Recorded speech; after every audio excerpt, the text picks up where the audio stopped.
Welcome, welcome everyone. I am thrilled to be interviewing my next guest. This is Elinor Salter.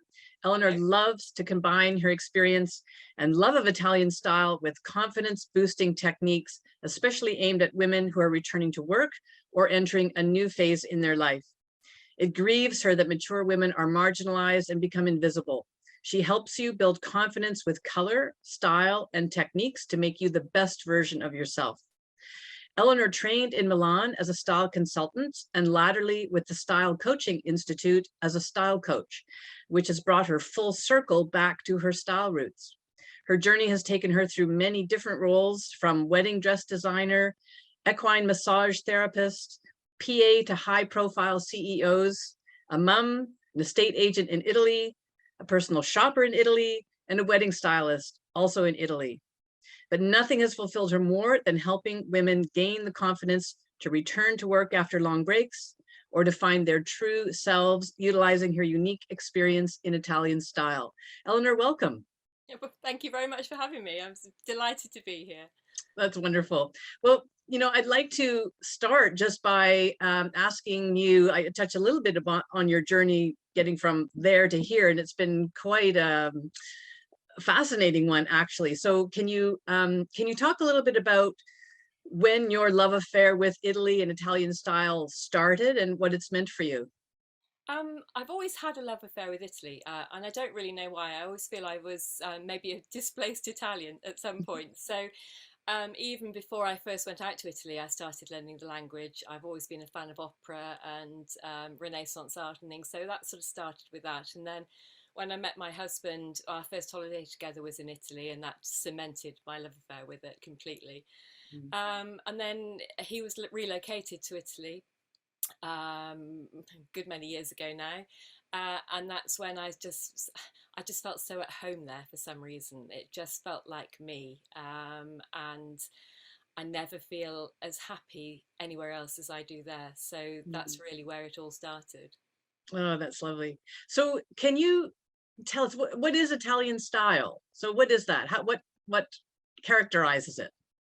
Um, I think the Italians have a real sense of place, and that's so they're very much grounded in where they are. If you ask an Italian where they're from, they'll start off with their village, and then it'll be the region, and then they'll say Italy at the end. So they have a very much they're very grounded to say where they are, and so that gives them a very strong sense of themselves. So they can they have a confidence in the way they dress, and they dress for themselves. They don't care about anybody else. They dress, for who they are, which is something that I'll probably be touching on an awful lot. This is one of my main mantras, and they're just very elegant, just naturally elegant. But it's something that you can learn. They just know how to put something together, and I think it comes from being surrounded by so much beauty and so much art, Mm. so they just know how things fit. So they might wear a simple shift dress, a sort of a beige shift dress, but they'll know, they'll carry a bright red handbag or wear a really large pair of statement earrings. Sorry, my hands go all the time. I have to keep. That's um, okay. and so that just lifts it out of the ordinary. So I think that's where the style is. I mean, we're talking a huge generalization here. Obviously, there are going to be people who aren't stylish, but in general, Italians have that innate sense of how to put an outfit together. Mm. So you mentioned elegance, and I would agree with you in that regard that I do find Italian women and often French women as well have a certain elegance. It's the way the Italian woman carries herself somehow. Is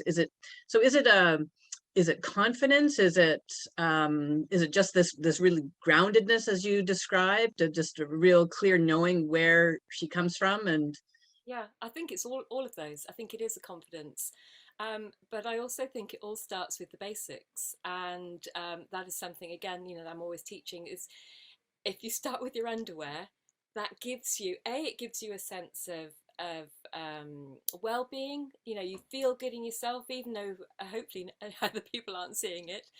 But it also makes the clothes hang properly. So there's no point in wearing something that's going to cut into your midriff, so your tummy is coming over the front. You've got your bulges and things. You have to wear underwear that gives the good foundation, literally, Mm. to your outfit and to how you feel about yourself.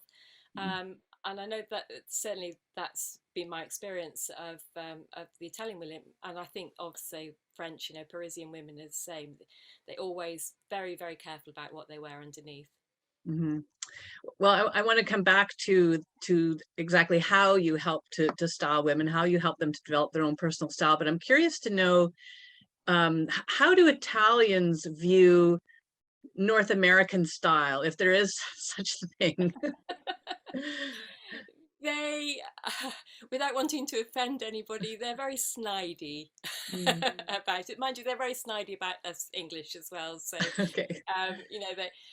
But yes, I think um, the Italians are very, very much. They never see them in leisure gear unless they were going to the gym, and even then, they would wear their best outfit to go to the gym, and then they change. They never see them out in leisure gear. You never see them wearing shorts unless they're on the beach.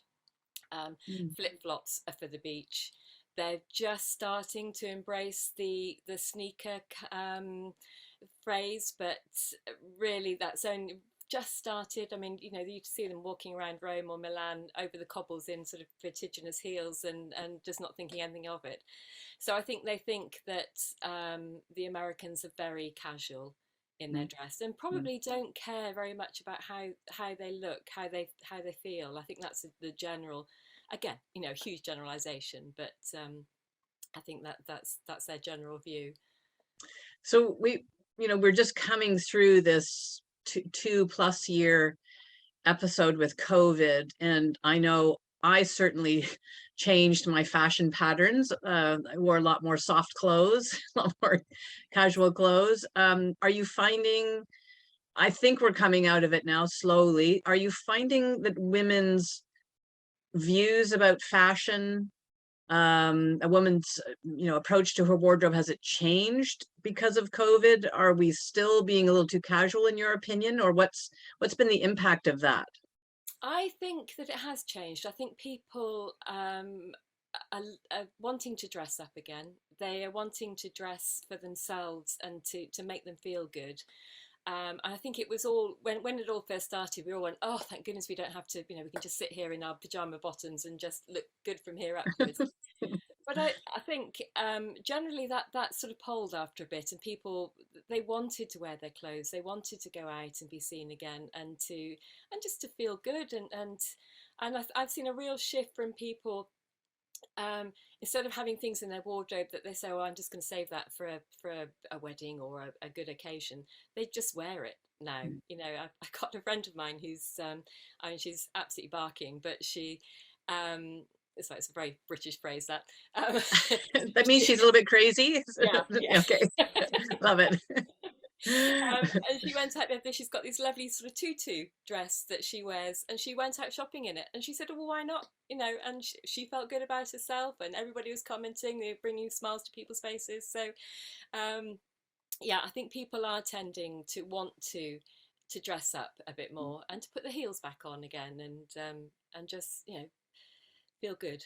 Yes, I had a pair of heels about 3 inch or so. I'm not really a heel person per se, but I had a pair of 3 inch heels on the weekend, and it felt odd, I have to say. It's like, oh yeah, it's been a while, but no, it's okay. I can still walk in these. I still remember how to do that. So Yeah, I think our feet just sort of flattened out a bit to begin with. yes, We take them back up again. yeah. So, Elinor, something that I hear a lot of women say, I think especially women in these middle years, they have a closet full of clothes that just don't inspire them. They look at them and they purchase clothes for different reasons. And sometimes when we buy something in a store and then we get it home and we think, oh, what was I thinking? So, why does that happen? And how do you help a woman to actually identify her style so that she doesn't make those kinds of mistakes when she's shopping? I think it happens for a number of reasons. I think because we're changing the way through our life. You know, you go from being sort of girlfriend to a mother to, you know, just starting out a job to maybe being retired, and so you end up having a wardrobe with clothes in that aren't appropriate to what your lifestyle is at the moment. So that's one of the big things. The other thing is that we tend to buy the same things over and over again. And that's really why I transitioned from being a personal shopper. I trained to be a personal shopper in Milan. I used to go into Rome a lot, and I used to meet people off the cruise ships, and we'd go shopping together. And so that was my main thing to begin with. But I sort of had this light bulb moment a few years ago, which is why I retrained with the International Association of Style Coaches, because I wanted to go deeper into why the whys and wherefore of why we dress like we do. And one tends to buy things that make you feel safe, um, to hide behind, and also because you're conditioned to buy those. So, you know, you might have a wardrobe full of black trousers, pants, and when you go shopping, you find you come back again with some more. You know, you don't need them, but it's because you've been sort of conditioned to buy that. So you have to get out of that mindset and get out of that cycle. Um, and I can't remember what the rest of your question was. Well, you know, yeah, and I didn't probably ask a very good question there, but so you're talking about a woman's, it's mindset, it's her mental and emotional approach to this. So not just the actual physical qualities of the clothing, but it's her perspective about them and how she's feeling about herself. So do you, you know, how do you work with a woman who feels challenged with respect to acquiring a wardrobe she loves? I always start, and again, this is why I wanted to do more than just a personal shopping. So, in my opinion, the most important thing is dressing for your personality. So you have to really, we do go through all sorts of exercises, but you have to find out who you really are inside. Maybe it was who you once were, you know, and you lost that through the way, through, say, motherhood or your career or whatever. So you lose the essence of yourself. So you feel a lot of the time, and we all do it, we feel imposters in our own clothes because that's not who we really are.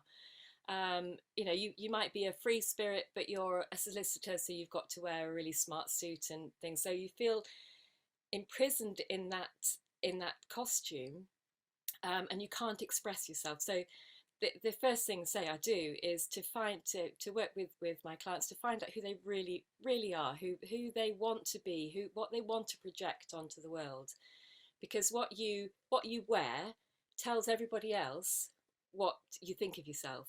Mm. And you're projecting your image onto people. People are very lazy. They you know, they're not going to make up their minds about you really themselves, and they can't be bothered to go into that depth. So you're projecting onto them what you think. So that's Mm. the first thing, is so really important. And I don't think you can move on until you really know that. And then after that, it's looking at your body shape, and it doesn't matter what size you are. Um, but there are ways to dress for that body shape that are going to set off your best bits, hide the bits that you want to hide. It's all sort of tricks and the trade, but it's very simple to do. And Mhm. it's just, you know, a little tweak here and there, sort of the rise of your pants or the shape of the leg, and it all makes such a difference to how you look, and how you perceive yourself. And Mm. then after that, you know, we go into the colour, because again, you know, the sorts of colours you wear, very much, if you wear them against your face, if you've got the right colours, it's like having a facelift. Mm. um, so when you start putting all those things together, you can start building on your self-confidence, and start actually dressing for yourself and not for other people. And then once you feel comfortable in your own clothes, your own skin, your confidence grows Mm. immensely. It's incredible, and then that's the bit that I love. It's seeing somebody blossom into the person they should be, or the person they once were, and that confidence then translates into the rest of their life. You know, suddenly their relationships are better, be it at home or at work. And, you know, they have the confidence to go for the an interview, or they just have the confidence just to go out to the shops or something, which, you know, they never wanted to do. Mhm. Sorry, I phone is going mad here. That's Um, okay. so it's that, and it's such a lovely journey to witness, when people stop worrying about what other people are thinking and stop being put down by other people and just being themselves. Mm, yeah, so powerful and so empowering too. I'm thinking as you were talking, I was thinking about a friend of mine who I would say has not shifted out of her personal style for 30 years. She's had the same clothing taste and the same haircut really for all those years. And I was thinking in anticipation of our conversation today about that and why that might be. And I thought, I think she's in her mind, she's back at that time 30 years ago when she felt she was at her best. So she was late 20s, early 30s. She was fit and healthy. She was, the world was her oyster. Um, and then some things started going sideways in her life. Her relationship, her marriage ended, and she had some health issues and so on. So I thought, did you find that sometimes women get stuck in a particular era in their lives because that was when they were happiest, or that's when they feel they're at their best? How do you shift her out of that? Um, yeah, it happens a lot. People get stuck into their groove, as it were. And it depends. I mean, if she's happy in that, if that's who she is and who she wants to be, and she's still self-confident and she's putting herself out there, then there's absolutely no problem with that at all. You know, you might want to sort of help her tweak a few things.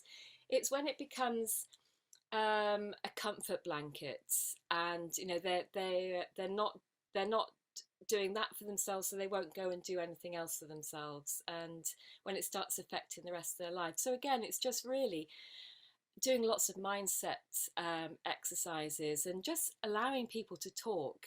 And you know, it's amazing the things that suddenly come up, and they say, oh, and I was talking with a client the other day, and we were just about to go out shopping, and she said, oh, I don't know, I've got to go out and see my sister tonight, and if I go with these clothes on, she's going to start making comments. And that immediately I said, well, why does that matter? And suddenly those floodgates opened and all sorts of things came out, and the real reason why she was stuck in wearing what she was wearing was because of her sister.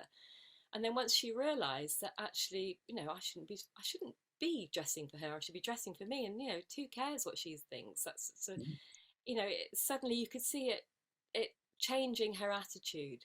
So it's again, it's taking the time to talk to people and to make them question themselves. Mhm. And it can be painful. You know, we've had Mhm. lots of sessions where there's been sort of floods of tears, and you know, it's very much it can be a bit overwhelming at Mhm. times, but it's worth it when you get through it. And as I say, it's finding what those problems are, what's the root of the reason that she's dressing like that. Mhm. I imagine there can be some very deep pains or hurts from a long time ago, and sometimes we're not even aware of them. So I'm not surprised that there can be tears at times when those issues start to surface as you're digging a little bit deeper and trying to find out. Your role sounds like you're a stylist and a fashion guru, if I can use that word, but a psychologist, a sociologist, an anthropologist. I mean, you wear Yeah, many hats, I would think, yeah, to be in yeah, this yeah, role. absolutely. So are there some specific things, let's say, what would be, say, three absolute no-nos for women in their middle years, or maybe there aren't any. Are there some for women in their middle years that you would say, nope, that definitely don't do these things? Again, I don't think so. I don't agree in age appropriate dressing. I think if you feel fantastic in a really short mini skirt and you've got brilliant legs, go for it. Um, I think it's the no is wearing something that you don't feel comfortable in, because if you got your mini skirt on and you go to a party or whatever and you're constantly pulling it down, you know, that is just so inelegant, and you know, you're going to be drawing attention to yourself for the wrong thing. So you know, I would say just wear what you want, what really makes you feel good. Wear it. I mean, obviously there are certain occasions that you shouldn't do, and I think, you know, the no-nos to me are things like if you're going over to Italy, don't wear shorts in the town. It's just, you know, it's going to stamp you out as an American or a tourist. And also, you know, if you're going to go around to all the monuments and things, then you're not showing respect. So it's dressing for yourself, but within the limits what you're doing, so you're not causing offense. Eleanor, I've never heard anyone express it that way, showing respect for the environment. And of course, Italy is such a beautiful country with so many historic buildings and monuments and the architecture. So that's such a lovely thing to dress for that, to show respect for that. Yeah. That's a powerful thought. It's like, it really offends me if I go to the opera or something like that, and people have spent hundreds of pounds on a ticket and they turn up in trainers and walking trousers. Again, it's just showing respect for where you are. If you're going out for supper and somebody's made a lot of effort cooking for you, then you dress up for it. It's to say it's the just the common courtesy, really. I think. I wonder if this is another distinction between North America, and I don't mean to keep throwing those of us over here under the bus, but I can remember as a little girl, my parents would take my brothers and me to plays, in a big city or to musical productions and so on. And I remember in the lobby, I used to love going almost more for seeing the beautiful, elegant ladies in the lobby than the performance, whatever it was. Yeah. They would dress up, long gowns, often pearls, jewels, really dress up to go out. Same thing with travel, with air travel. People would dress, men wore jackets and ties, and women dressed. And now, as you say, it's sort of anything goes, flip-flops and sweats and so on. Is this, I mean, why is that? Why do you think, in your experience, we here in North America have come to let those kinds of gestures of respect slide away? What's behind that, do you think? I think a lot of it is to do with comfort.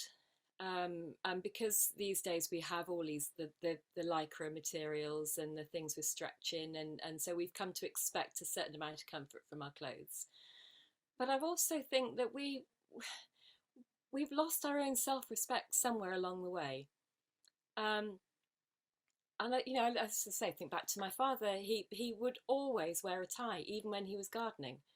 And because it was, that's how you got dressed. Mhm. My grandmother, she would only ever wear pearls after 6 o'clock. It was these simple rules, and it's somehow everybody's it's sort of snidey about it, and clothes don't matter, and it doesn't matter what you look like. We've all got to be inclusive. We've all got to be homogenous, really. You just have to go down the high street these days in I don't know whether you call it the high street in America, but you go into the big cities and every street looks the same. You could be anywhere because it's all exactly the same shop selling exactly the same clothes. Mhm. Um, so I think we've lost that individuality. We're afraid of dressing up because we don't want people to look at us and think, oh no, God, she thinks a lot of herself. Look at her, she's in, I don't know, a lovely suit, or she's wearing a hat or something. So um, I think it is. We sort of lost that sense of self-respect, Mhm. um, which I think is a shame. And I Mhm. think people look at clothes as being very much a frivolous. You must be ditzy if you think about clothes all the time. You must be blonde, um, and stupid. But they don't appreciate the effect that it has on you as a person, and on, as I said before, on the people that you're meeting with. I think I can't remember the equation, but something like 75% of how you talk or communicate is not through words, Oh, yes. through Yeah. your posture and what you wear. So if you've got this huge amount of ability to, even before opening a mouth, to actually make people respect you or to look up to you or whatever you want, then why not use it? Mhm. It's say I find it very strange. I've got a friend who's a notaio in Italy, a solicitor, and she always wears a bright red pencil dress, so a tight fitting dress. Mhm. And she high heels and bright red lipstick and things. And I remember saying to her once, how do you get away with it? Because it's very much a man's world she's in. And she said, I'm a woman. Why shouldn't I dress like one? Mhm. And so I think we've lost all that. We're so busy apologizing for who we are all the time that we Mhm. we don't want to project ourselves as being something, maybe a bit smart and caring about ourselves. Yeah, that's so fascinating. Certainly, it's possible to underdress for an occasion. Is it, in your opinion, also possible to overdress for an occasion? Yes, very much. Yeah, yeah, it is. I'll tell you a very quick story. But when I was 20 odd, I was invited to a party in London. It was an engagement party, and it was black tie, so smart ball gowns, men in dinner suits and everything. Everybody else got told that the dress code had changed except for me. So I turned up and they were all in jeans, and I had this bright pink ball gown on. And felt so stupid. But I thought, right, I can either go and enjoy the party, or I can just feel really stupid. So I went up to the couple and I said, "Look, I'm really sorry. So glad I'm here. I'm actually going on to another party afterwards. So please excuse the ball gown." Stayed for about 10 minutes and then left. So yes, you can overdress. That was a good save. Good save. It reminds me of, there's a scene in Bridget Jones's Diary in which she shows up Yes. at a Vicar and Tart party, and she's the only one that didn't get the message, or her father didn't too. So, Yeah. yeah. Oh well, you handled that beautifully.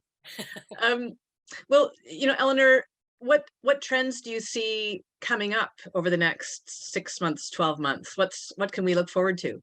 I think more elegant dressing. I think the designers have, having done sort of all the lounge suits and then the smart lounge suits, they've actually going back to much more tailored clothes, and just more elegant clothes and dress up clothes really. So I think Mhm. that's what's going to happen.